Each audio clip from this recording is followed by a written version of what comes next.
Disiarkan langsung dari Kementerian Kesehatan Republik Indonesia, Radio Kesehatan untuk Indonesia yang lebih sehat. Halo, selamat pagi Sobat Sehat. Saya ingin menyapa nih Sobat Sehat yang mendengarkan melalui aplikasi SRK dan juga radiokesehatan.kemkes.go.id. Dan selamat bergabung untuk Sobat Sehat yang menyaksikan secara langsung melalui live Instagram di Kemenkes_RI. Sekali lagi selamat datang di Talk Show Keluarga Sehat. Hari ini kita akan membahas satu topik yang sangat menarik nih, yang jangan sampai kelewatan ya Sobat Sehat ya. Kita akan sama-sama menyimak mengenai ketahui pemeriksaan jantung dengan nuklir. Nah Sobat Sehat, dalam mendeteksi hingga mendiagnosis penyakit tentu perlu melakukan pemeriksaan penunjang untuk mendapatkan hasil yang akurat. Hal ini bertujuan agar dokter bisa memberikan penanganan yang tepat dan cepat. Untuk pemeriksaan jantung sendiri, salah satunya yang terkini adalah dengan pemeriksaan nuklir. Nah, ketika orang ya dengar istilah nuklir karena itu kan biasanya dipakai untuk energi, biasa untuk energi listrik. Nah, kalau misalkan buat jantung, kok bisa? Apakah nggak berbahaya nih? Nah, selengkapnya kita akan membahas lebih dalam di talk show Keluarga Sehat ini bersama dengan Kepala Instalasi Ilmu Kedokteran Nuklir dan Teranostik Molekuler Rumah Sakit Umum Pusat Dr. Hasan Sadikin Bandung, yaitu dengan Dr. RD Erwin Afandi, SSPKNK, MHKes, FANMB. Selamat pagi, Dokter Erwin. Selamat pagi, Audi dan juga para pemirsa semua. Sehat selalu ya. Sehat selalu ya, Dok. Bagaimana kabar hari ini, Dok? Alhamdulillah baik. Bagaimana Pak Audi dan juga para pemirsa, semoga dalam keadaan baik-baik saja. Amin, amin. Semoga sehat selalu juga nih untuk Dokter Erwin. Baik, Sobat Sehat, saya ingin mengingatkan sebelum kita masuk ke dalam talk show-nya, untuk yang ingin bertanya langsung kepada Dokter Erwin seputar topik ketahui pemeriksaan jantung dengan nuklir, bisa langsung aja bertanya melalui live Instagram Kemenkes_RI, tulis pertanyaan kamu di kolom komentar atau di question box, atau kamu juga bisa mengirimkan WhatsApp Radio Kesehatan di nomor 082136362018. Baik, Dokter Erwin, sebenarnya yang dimaksud dengan nuklir sebagai pemeriksaan kesehatan itu seperti apa, Dok? Ya, seperti halnya masyarakat awam, jadi kalau nuklir itu pasti mengkonotasikan dengan bom nuklir, seperti halnya di Hiroshima dan Nagasaki, sehingga menakutkan buat para masyarakat. Sebetulnya nuklir itu ada cabang yang lain, tidak hanya untuk peperangan, tapi bisa untuk kesehatan dan juga bisa untuk industri. Kalau kita bicara mengenai kesehatan, kita menggunakan teknik kedokteran nuklir, yaitu dengan memasukkan radioisotop ke dalam tubuh. Nanti kita dapat mendeteksi kira-kira kelainannya ada di mana.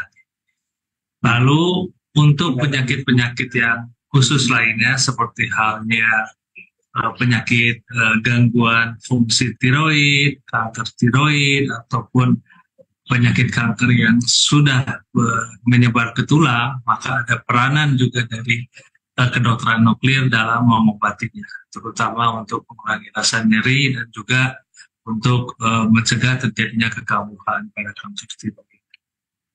Khusus untuk jantung, kami bisa melakukan mendeteksi penyakit jantung atau mendiagnosis penyakit jantung. Kita juga bisa melihat stratifikasi risiko, malah akan membantu para dokter pengirim dalam penata laksanaan penyakit jantung selanjutnya. Mungkin demikian, nanti kita akan lanjutkan dengan diskusi. Oke, jadi memang nuklir ini selain yang mungkin orang mikirnya adalah bom ya, atau mungkin pembangkit listrik, tapi ternyata juga bisa dipakai untuk sebagai salah satu alat kesehatan ya, terutama untuk jantung ya, Dok. Betul. Nah, sekarang kita ngomongin soal bentuk pemeriksaan jantung dengan menggunakan nuklir ini, Dok. Ini kalau dalam dunia medis atau kesehatan yang bisa kita ketahui bersama, bagaimana, Dok, ini sebagai masyarakat awam? Ya, begini. Seperti kita ketahui bersama bahwa penyakit jantung itu akan meningkatkan risiko kematian pada penderita penyakit jantung. Nah, di data di Kemenkes juga terjadi peningkatan. Dari tahun 2013 dan 2018 terjadi peningkatan kasus penyakit jantung. Sebetulnya pemeriksaan baku emas atau gold standarnya itu dengan menggunakan angiografi atau disebut ring atau kateter, di mana kita memasukkan wire atau semacam kawat gitu ya, masuk ke dalam tubuh, melihat apakah ada penyumbatan di jantungnya atau seperti apa. Nah, itu sebetulnya gold standar. Cuman prosedur pemeriksaan itu cenderung invasif. Invasif itu ya membuat luka. Nah, kalau sekarang ini kita trennya berubah menjadi pemeriksaan yang non-invasif, yang tidak menyebabkan luka yang terlalu tidak menyakitkan. Nah, di kedokteran nuklir itu awal katanya dari nuclear medicine atau kedokteran nuklir, kita juga berperan dalam mendiagnosis suatu penyakit jantung. Bagaimana caranya? Kita akan lakukan pemeriksaan pasien, lalu pada saat itu juga kita ada dua prosedur pemeriksaan. Pada saat dia dalam keadaan pembebanan itu disuruh olahraga baik dengan fisik maupun dengan obat, lalu baru disuntikkan radioisotopnya atau radionuklir atau radiofarmakanya. Lalu kita lihat apakah di sana ada gangguan penangkapan radioaktif nggak pada otot jantungnya. Apabila ada, berarti kita lakukan pemeriksaan pada saat istirahatnya, di mana kita pada saat istirahat kita bandingkan waktu saat pembebanan dengan pada saat istirahat. Nanti kita buat kesimpulan di mana pasien ini apakah risikonya rendah atau risikonya tinggi, apakah otot jantungnya masih hidup, sehingga akan membantu dokter dalam menata laksanakan pasiennya. Apakah ini cukup dengan obat-obatan saja, atau perlu kita pasang ring, atau perlu kita operasi bypass. Jadi memang itu keunggulan di bidang kedokteran nuklir yang minimal invasif. Ada modalitas lain seperti echokardiografi, CT scan, maupun magnetic resonance imaging. Namun demikian sangat tergantung dari ketersediaan di rumah sakit tersebut. Kalau tersedia di rumah sakit tersebut ada modalitas kedokteran nuklir, tentu kedokteran nuklir menjadi pilihan dalam menata laksanakan atau pemeriksaan tersebut. Mudah-mudahan dapat dimengerti, Aldi. Oke, baik ya. Jadi intinya adalah pemeriksaan nuklir ini dapat mencakup lebih banyak diagnosa jantung ya dok ya. Jadi betul. Pemeriksaan akan jauh lebih akurat dan juga hasilnya ini mungkin akan lebih kelihatan ya. Mungkin yang terkait dari pemeriksaan yang sudah-sudah yang sebelumnya dengan pemeriksaan nuklir kita akan bisa lebih mengetahui nih. Iya, betul. Gimana kondisinya dok ya? Kondisi bagaimana maksudnya?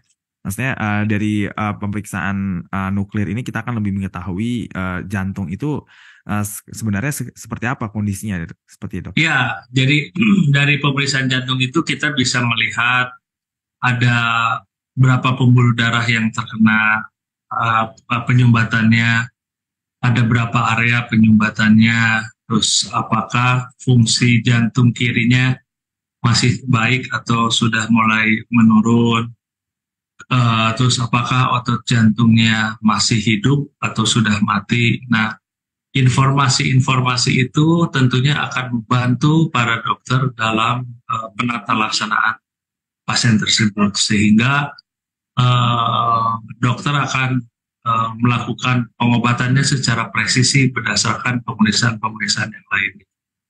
Jadi kita di kedokteran nuklir untuk istilahnya pemeriksaan sidik perfusi miokard atau myocardial perfusion imaging itu paling sering digunakan di seluruh dunia. Jadi itu paling banyak pemeriksaannya dan permohonannya juga semakin banyak. Cuman memang ada sedikit kelemahan. Sedikit kelemahannya adalah ada radiasi yang tentunya sangat kecil sekali radiasinya. Eh, itu sebetulnya tidak perlu, tidak, jangan dikhawatirkan karena radiasinya sangat aman, baik buat lansia, usia muda, maupun kadang-kadang anak-anak pun sangat aman karena kita hitung dosisnya. Demikian. Oke, baik ya. Tapi ini mungkin Sobat Sehat juga pengen tahu nih, Dok, tentang nuklir apa nih yang digunakan sebagai pemeriksaan jantung. Maksudnya kayak mungkin mekanisme yang menggunakan nuklir ini bagaimana nih untuk memeriksakan jantung kita? Oh, oke. Jadi sebetulnya banyak sekali, Mas Odi. Jadi banyak pemeriksaan jantung di kedokteran nuklir seperti tadi yang saya utamakan miokardial, sidik perfusi miokard untuk melihat area-area yang terganggu perfusinya. Lalu kita juga bisa melihat apakah otot jantungnya masih hidup atau tidak. Juga bisa pemeriksaan yang lain melihat fungsi ventrikel, fungsi jantung kirinya kita bisa melihat, pergerakannya seperti apa kita bisa lihat dalam satu kali prosedur. Dan juga ada juga saat ini yang mungkin sedang meningkat kasusnya adalah kasus-kasus pembesaran jantung akibat penyakit infiltratif, di mana modalitas lain tidak bisa membedakan tipe penyakitnya, tapi dengan kedokteran nuklir kita bisa membedakan apakah ini tipe penyakit pembesaran jantungnya, apakah suatu A atau B, karena nanti penata laksananya sangat berbeda, sangat berbeda. Dan yang lainnya bisa juga melihat vacuum tadi, apakah ada force pass tadi, kita bisa melihat apakah ada kebocoran pada dinding septum jantungnya, kita bisa melihat juga. Demikian banyak sebetulnya prosedur jantung di kedokteran nuklir. Oke, baik. Oke.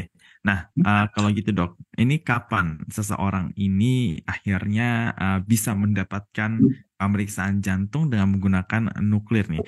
Jadi ini kan apakah ini berdasarkan saran ya atau rekomendasi dokter ya untuk pasien tersebut melakukan pemeriksaan lanjutan dengan pemeriksaan jantung dengan nuklir, atau ada kondisi-kondisi tertentu yang memang sekiranya jantung ini perlu diperiksa dengan nuklir?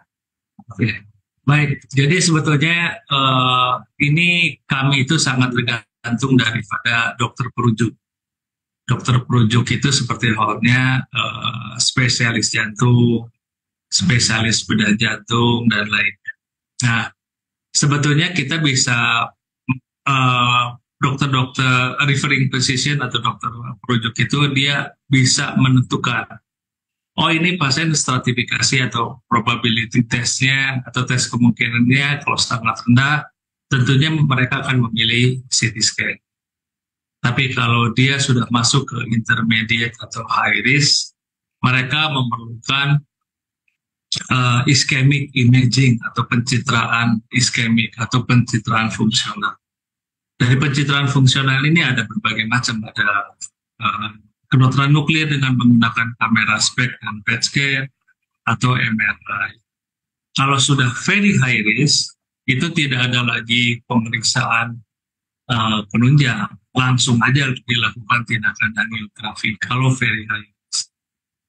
Jadi kalau berdasarkan guideline European Society Cardiology pada stable coronary artery disease, itu seperti begitu. Jadi itu sangat membantu apakah nanti dari hasil kesimpulan tersebut akan menentukan terapi selanjutnya.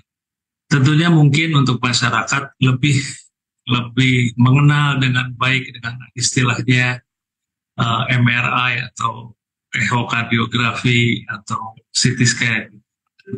Nah, kalau di kedokteran nuklir kelebihannya itu sebetulnya kita bisa menentukan banyak sekali parameter yang bisa kita tentukan, termasuk beban iskemik, karena beban iskemik ini sangat tinggi. Kalau beban iskemik itu dalam arti kata rasanya di dadanya itu seperti seberapa besar, sehingga itu bisa membantu para dokter dalam uh, pengobatan selanjutnya.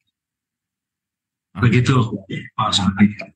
Oke, baik ya. Jadi ini memang tergantung dari dokter rujukannya ya, apakah memang Betul. diperlukan untuk pemeriksaan jantung dengan nuklir atau tidak nih. Nah, apakah uh, pasien ini yang sudah punya riwayat penyakit jantung ini umumnya juga bisa melakukan pemeriksaan jantung dengan menggunakan nuklir, dok? Bisa, bisa. Jadi contoh misalnya pada pasien dengan dia ada riwayat penyakit jantung, tapi dia tidak khas untuk suatu penyakit jantung. Jadi nyeri dadanya tidak khas, maka perlu pemeriksaan yang lain. Atau pasca tindakan kateterisasi, kita bisa juga melakukan evaluasi terapinya dengan menggunakan pemeriksaan itu. Atau bisa juga pasien dengan kateterisasinya tidak khas, kita dapat membantu dalam memastikan apakah ketidakkhasannya itu akibat dari jantung atau aliran jantungnya atau bukan. Jadi memang bisa setelah pre dan pas, sebelum dan sesudah tindakan kita bisa membantu para dokter untuk melihat kondisi jantung. Demikian Pak Sofi. Oke, baik. Nah, Dokter Erwin, ini apa dok? Jadi yang perlu dipersiapkan nih untuk melakukan pemeriksaan nuklir untuk jantung. Ini persiapan mungkin dari segi pasiennya dan juga dari segi nakesnya nih yang akan memberikan pemeriksaan jantung dengan nuklir. Nah, jadi kalau dari perspektif pasien, satu, nggak usah khawatir mengenai nuklir atau radiasi, karena radiasi yang digunakan adalah kecil sekali. Kalau dari perspektif tenaga medis atau tenaga kesehatannya, tentunya kami dari spesialis kedokteran nuklir itu sudah mempunyai divisi subspesialis kardiovaskular, perawatnya sudah terlatih khusus, dan juga memang di Hasan Sadikin itu penyelenggara satu-satunya pendidikan spesialis kedokteran nuklir di Indonesia.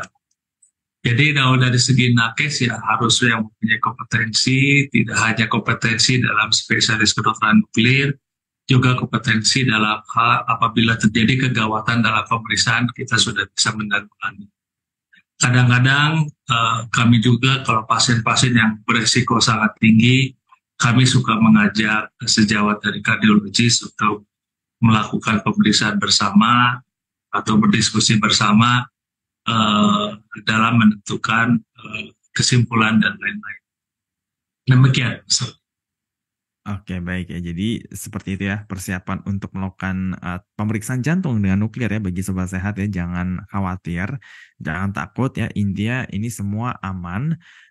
Mungkin ada beberapa kekhawatiran yang paling dikhawatirkan oleh sobat sehat dan ini juga rentan hoax ya mengenai radiasi dari nuklir yang dapat menghancurkan jantung. Nah ini mungkin Dokter Erwin bisa menjelaskan sekali lagi nih tentang keamanan dari penggunaan nuklir untuk pemeriksaan jantung terkait radiasinya ini seberapa amankah? Ya, terima kasih. Jadi sekarang itu sudah mengalami evolusi tentang pemeriksaan jantung. Dahulu bukan di Indonesia ya, di luar negeri kita masih menggunakan radiofarmaka yang diproduksi oleh siklotron yang dimaksud dengan talium. Nah sekarang itu talium itu radiasinya tinggi. Lalu kita harus bisa berubah ke radiofarmaka yang lain. Nah, radiofarmaka yang lain yang berbasis, mohon maaf kalau bahasanya kurang berkenan ya, karena bahasanya bahasa kimia itu. Ada berbasis teknesium, itu sangat aman sekali buat pasien. Malah kita tidak, mungkin kalau pemeriksaan di CT scan, MRI itu harus dicek kreatinin. Kalau kita kreatinin berapapun kita bisa melaksanakan pemeriksaan tersebut. Jadi karena radiasinya sangat kecil dan juga tidak sangat tergantung dari kadar fungsi ginjalnya, tidak melihat gangguan fungsi ginjal, kita sangat aman. Jadi kalau melihat radiasi itu kayak kita melihat menara Eiffel, wah tinggi, padahal sebetulnya langit paling tinggi. Jadi radiasi kita tuh sama dengan radiasi alam. Kita berhadapan dengan monitor, berhadapan dengan TV, berhadapan dengan apa namanya handphone, itu radiasinya hampir sama. Jadi nggak usah khawatir, aman sekali, aman sekali. Oke, jadi sudah clear ya, Sobat Sehat ya. Ini sangat-sangat aman dan sudah teruji pastinya ya tentang keamanan menggunakan nuklir untuk pemeriksaan jantung. Oke, kita kembali lagi tentang tata laksana pemeriksaan jantung dengan nuklir. Prosedur yang harus kita ketahui bersama nih apa, Dok, terkait pemeriksaan jantung dengan nuklir? Prosedur pemeriksaan mungkin ya satu kita harus mempersiapkan pasien dengan baik. Contoh ada beberapa obat yang harus kita hentikan 24 jam sebelumnya, ada yang 3 hari sebelumnya. Karena kita menggunakan pembebanan, maka ada obat untuk mengatur irama jantung, kita harus hentikan terlebih dahulu, seperti beta blocker itu harus kita hentikan dulu. Terus pengobatan yang biasa rutin untuk nyeri dada kita berhentikan dulu. Nanti kalau setelah lepas dari pemeriksaan tersebut, maka obat yang tadinya di stop bisa dilanjutkan kembali. Ya, tadi seperti saya sampaikan bahwa pemeriksaan di kedokteran nuklir ini kita menggunakan 2 tahap, tahap pembebanan dan tahap istirahat, lalu kita bandingkan. Dari bandingkan ini, ketika gambarannya normal, maka kita kategorikan sebagai risiko rendah.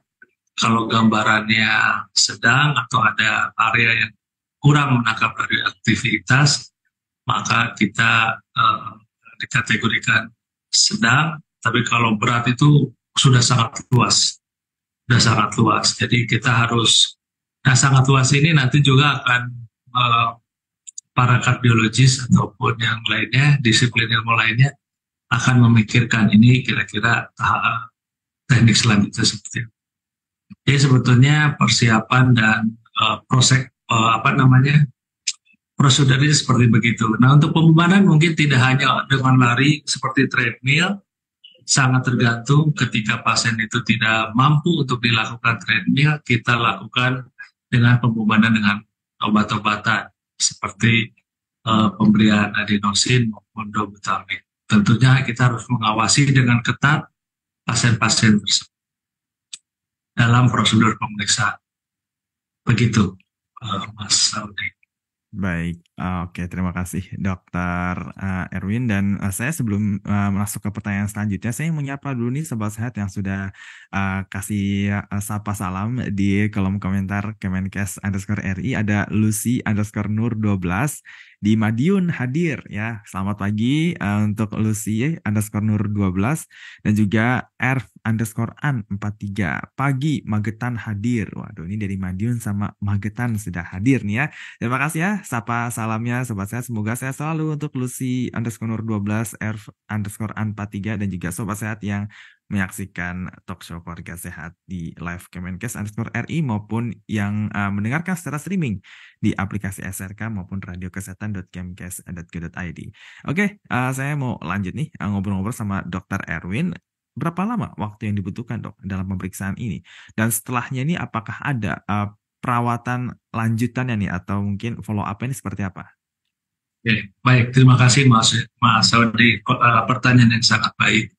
Jadi prosedur pemeriksaan kedokteran nuklir khusus untuk mendeteksi penyakit arteri koroner ada 2 prosedur. Ada one day protokol, dalam protokol 1 hari di mana kita lakukan pembebanan dan istirahatnya dilakukan dalam 1 hari. Dan itu dalam 1 hari itu mungkin kita akan dari pasien hadir jam 7 atau jam 8 mungkin selesai sekitar jam 1 atau jam 2 siang. Jadi memakan waktu yang lama. Kalau ada protokol 2 hari kita lakukan pada saat istirahatnya kita lakukan di hari pertama, lalu di hari selanjutnya kita lakukan prosedur pemeriksaan yang pembebanannya. Kenapa ada 2 protokol tersebut? Karena sangat tergantung dari kesibukan pasiennya. Kami kadang-kadang suka ada, dok saya sibuk, saya mau melakukan hari ini sampai jam segini, hari itu sampai jam segitu. Ya kita tinggal disesuaikan saja jamnya dengan pasien tersebut yang sibuk. Tapi rata-rata pasien melakukannya dalam protokol 1 hari, karena one day service, jadi 1 hari selesai, 2-3 hari kemudian hasil sudah bisa diambil dan diberikan kepada dokter pengirim. Demikian. Oke, baik ya. Dan untuk hasilnya sendiri nih, hasil dari pelaksanaan prosedur pemeriksaan jantung dengan nuklir ini, kapan dok? Setelah hari pemeriksaan. Jadi setelah periksa, hasilnya kira-kira kapan keluar? Dan bagaimana nih pasien bisa memahami dan membaca hasilnya itu sendiri nih? Ya, terima kasih Mas Aldi. Jadi memang kalau misalkan hasil pemeriksaan, kita sekitar 2 hari setelah pemeriksaan itu selesai. Kecuali kalau dengan tingkat kesulitan tinggi, kadang-kadang perlu waktu kita 3-5 hari. Karena kita perlu diskusi-diskusi dengan sejawat yang lainnya. Nah, bagaimana kita menjelaskan? Tentunya jikalau pasien bersikeras minta kami yang menjelaskan, kami akan jelaskan. Tapi pada seringnya kami silakan ibu kembali, bapak atau ibu kembali ke dokter yang mengirim, biarkan mereka yang menjelaskan. Karena mereka lebih tahu apa yang harus dilakukan ibu setelah melihat hasil pemeriksaan. Demikian, Saudara.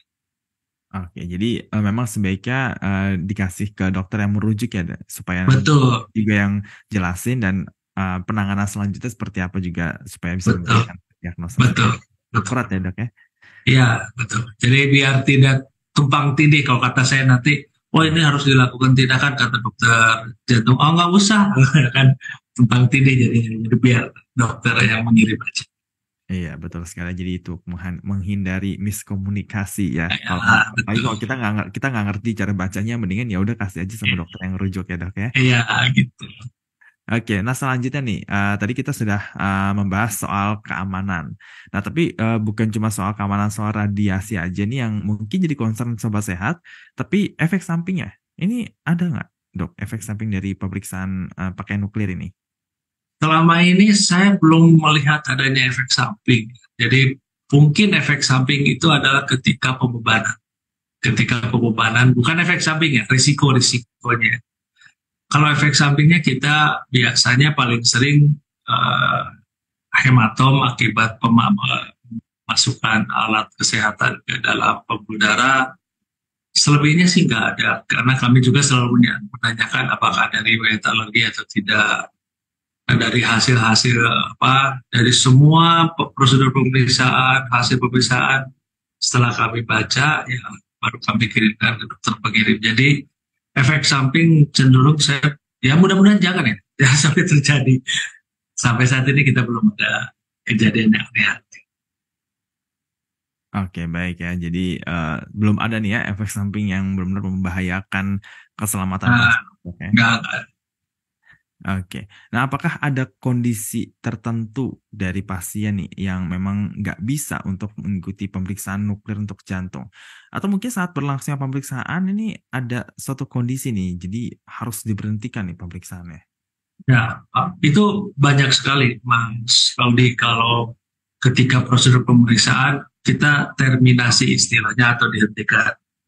Misalnya pasien kecapean, terus irama jantungnya menjadi tidak beraturan, ada gambaran dari EKG-nya yang menunjukkan bahwa dia ada perubahan gambaran EKG sehingga kita harus hentikan. Jadi oleh karena itu pada saat prosedur pembubaran itu yang kita harus waspadai, karena kita harus selalu mengawal pasien tersebut. Oke, baik. Itu balik. Oke, baik. Nah, Dokter Erwin, ini untuk pemeriksaan jantung dengan menggunakan nuklir di Indonesia ini sudah bisa diakses tuh di mana aja, dok? Ya, jadi yang mempunyai prosedur kedokteran nuklir, yang mempunyai instalasi kedokteran nuklir itu ada beberapa rumah sakit, termasuk yang seperti halnya di Hasan Sadikin, Harapan Kita juga sudah ada di beberapa rumah sakit swasta, lalu juga ada di rumah sakit di Kalimantan sudah ada, di Sumatera sudah ada. Jadi tidak perlu khawatir apalagi dengan sekarang program dari Kementerian Kesehatan dengan program KJSU-nya atau kanker jantung saraf dan urologi jantungnya, artinya rumah sakit tersebut sudah mempunyai modalitas kedokteran peer dalam pemeriksaan untuk jantung. Jadi itu sudah bisa dilayani dengan baik. Bali juga sudah ada. Oke, baik ya. Nah, Dokter Erwin ini boleh sedikit cerita nggak nih dari pasien-pasien yang pernah melakukan pemeriksaan dengan nuklir ini nih, seberapa besar efek dari pemeriksaan dengan nuklir ini untuk membantu proses recovery ya atau penanganan terhadap pasien yang sudah pernah nih mendapatkan pemeriksaan dengan nuklir ini, Dok? Uh, Maksudnya gimana akses? Maksudnya, apakah seberapa baik efeknya dari pasien-pasien yang udah pernah periksa Oh, di Hasan oke. Sadikin dengan nuklir ini nih sejauh Ya, ini? memang sejauh ini kami belum ada follow up. Jadi memang seperti yang kalau saya selalu selalu kepo gitu ya. Saya suka tanya ke sejawat dari kardiologis, ini gimana hasilnya? Oh iya benar sesuai, kita lakukan pemasangan ring. Oh ini sesuai, ini kita lakukan bypass atau misalnya oh ini otot. Jadi memang saya kadang-kadang melakukannya secara personal. Tapi kalau secara dari pasien ada testimoni, wah ini bagus atau tidak sih belum ada testimoninya dari pasien. Tapi yang rata-rata dia senang dengan, bukan rata-rata, ada yang komentar pelayanannya aja ya cukup baik. Oke, baik ya. Jadi memang pemeriksaan jantung dengan nuklir ini sebenarnya sudah terbukti ya untuk di Indonesia Betul, sendiri untuk membantu para pasien dengan resiko jantung tertangani lebih baik, lebih dini, dan juga lebih tepat ya. ya Sehingga betul, ini bisa betul, mencegah angka kematian akibat serangan jantung. Ya, Dok. betul, betul, betul.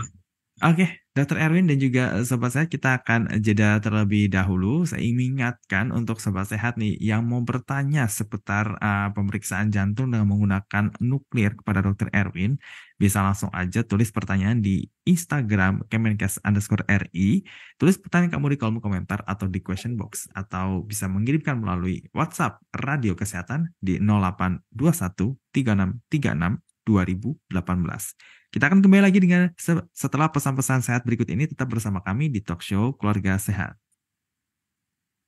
Baik, Dok.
Indonesia, Radio Kesehatan. Radio Kesehatan untuk Indonesia yang lebih sehat. Kembali lagi dalam talk show Keluarga Sehat bersama dengan Dr. Erwin Afandi dan kita masih membahas tentang ketahui pemeriksaan jantung dengan nuklir. Baik, Dr. Erwin, ini sudah ada beberapa pertanyaan dari Sobat Sehat yang masuk. Saya akan membacakan pertanyaan pertama dari Darwin_Ali26. Dokter, apakah dengan nuklir yang dibuang ke laut akan menyebabkan laut kita tercemar? Dan bagaimana dengan pembuatan garam? Apakah masih bagus atau sudah tercemar? Silakan. Oke, baik. Terima kasih Pak Darwin atas pertanyaannya. Sebetulnya saya kurang begitu mengetahui bagaimana sampah nuklir yang dibuang ke laut. Jikalau prosedurnya seperti apa saya juga kurang mengetahui. Tapi kalau dia ilegal, tentu laut akan tercemar. Nah, bagaimana dengan garam? Saya pasti akan ada kontaminasi, tapi kontaminasinya seberapa besar itu kita tidak ketahui karena memang besaran sampah yang dikeluarkan oleh orang-orang yang tidak bertanggung jawab itu seperti apa. Kalau kami di kedokteran nuklir itu ada dari Bapeten itu akan mengontrol sampah-sampah yang akan di kedokteran nuklir dan dibuang melalui petugas yang diutus oleh institusi yang akan mengambil sampah-sampah tersebut. Lalu untuk yang garam, sebetulnya seberapa besar garam yang terkontaminasi saya kurang begitu tahu, tapi saat ini di seluruh Indonesia sudah merupakan kewajiban untuk mengurangi penyakit akibat defisiensi iodium. Oleh karena itu kita saat ini tidak ada garam yang tidak beriodium. Jadi sangat jarang garam yang tidak beriodium. Jadi saat ini garam-garam sekarang kita sudah beriodium yang tujuannya untuk menghindari masyarakat kita kekurangan iodium karena nanti efeknya kepada bayi yang akan menjadi stunting atau misalnya gagal tumbuh karena kekurangan iodium. Untuk perihal itu mungkin nanti saya akan cek di internet ya di bagian lingkungan hidup seperti seberapa besar sih kontaminasi baik oleh orang-orang yang tidak berkompeten membuang sampah di dalam. Demikian Pak Darwin, mohon maaf jika kurang begitu memuaskan. Baik, terima kasih Dr. Erwin. Kemudian pertanyaan selanjutnya dari Herman Suherman. Berapa kali batas pemeriksaan dengan teknik nuklir? Ya, sebetulnya tidak ada batasan berapa kali. Ini kami itu sangat tergantung dari dokter pengirim. Kalau kita menghitung radiasinya, jadi kalau kita radiasi ketika diperiksa pada hari ini, misalnya dosisnya 9, berarti 9 milikurie nanti waktu paruhnya itu kita akan habis dalam waktu 6-8 minggu. Jadi dia akan begitu berkurang ya sebetulnya bisa lagi dilakukan pemeriksaan. Tapi sangat tergantung sih dokter pengirim karena kami sangat jarang ya kita lakukan pemeriksaan jantung terus diulang lagi. Itu sangat jarang. Jadi kalaupun misalnya kita pengulangan itu dinaikkan pemeriksaan. Contoh misalnya dari pemeriksaan dengan menggunakan kamera yang konvensional spek CT atau spek, mungkin kita nanti kalau inkonklusif atau tidak dapat memberikan kesimpulan, kita naikkan dengan menggunakan pemeriksaan PET scan. Nah, kebetulan di Hasan Sadikin kami sudah ada kamera PET scan yang diterima dari Kementerian Kesehatan. Harapannya nanti ke depan kita bisa melakukan itu. Jadi kita naikkan, bukan untuk diulang lagi, tapi kita naikkan.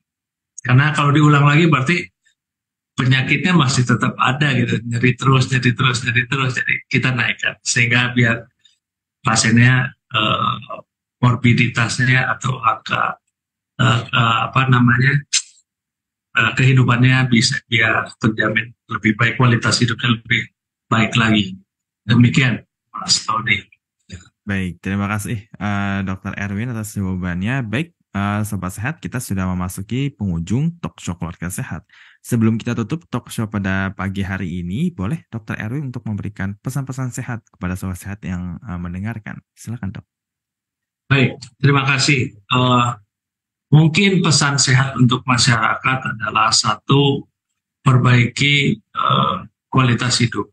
Jangan sampai quality of life-nya sangat terganggu, misalnya kehidupan kita kurangi stres, lalu kurangi makanan yang berlemak, kurangi garam, kurangi yang mengandung gula. Mungkin itu untuk menghindari salah satunya adalah penyakit jantung. Kedua, untuk pemeriksaan kedokteran nuklir di bidang jantung tidak perlu khawatir. Tidak perlu khawatir dengan radiasinya, tidak perlu khawatir dengan hal-hal yang ditakutkan, karena semuanya sudah kami antisipasi dan semuanya kami sudah mempunyai pedomannya. Dan pedoman itu tidak hanya pedoman secara nasional, tapi dari internasional, yaitu pusatnya aja IAEA atau International Energy Atomic Agency itu sudah mengeluarkan pedoman untuk pemeriksaan jantung. Ada dari Amerika, ada juga dari Eropa, jadi tidak perlu khawatir mengenai prosedur ini. Prosedur ini sangat aman, tidak tidak menyakitkan karena memang minimal invasif, hanya pemeriksaan dimasukkan jarum aja, tidak seperti angiografi yang kita harus buat lebah masukin kateter. Jadi seperti itu. Jangan sampai nanti jangan sampai ketemu kami lah. Apa namanya, para pemirsa, jangan sampai ketemu kami. Sehat-sehat selalu. Yaitu tipsnya, tidur yang cukup, kurangi stres, makan yang sehat, olahraga yang rutin. Olahraga tidak perlu lari, hiking, tidak perlu, cukup jalan kaki 30 menit selama 5 hari, itu juga akan baik-baik saja. Demikian, Mas Audi. Baik, terima kasih Dr. Erwin atas pesan-pesan sehatnya. Baik, Sobat Sehat, demikian talk show keluarga sehat pada pagi hari ini. Semoga informasi yang diberikan dapat bermanfaat untuk Sobat Sehat semuanya. Terima kasih Dr. Erwin sudah hadir pada talk show keluarga sehat pada pagi hari ini. Semoga sehat selalu Dr. Erwin dan selamat menjalankan aktivitasnya kembali, Dok. Terima kasih, Mas Audi. Terima kasih semuanya. Terima kasih.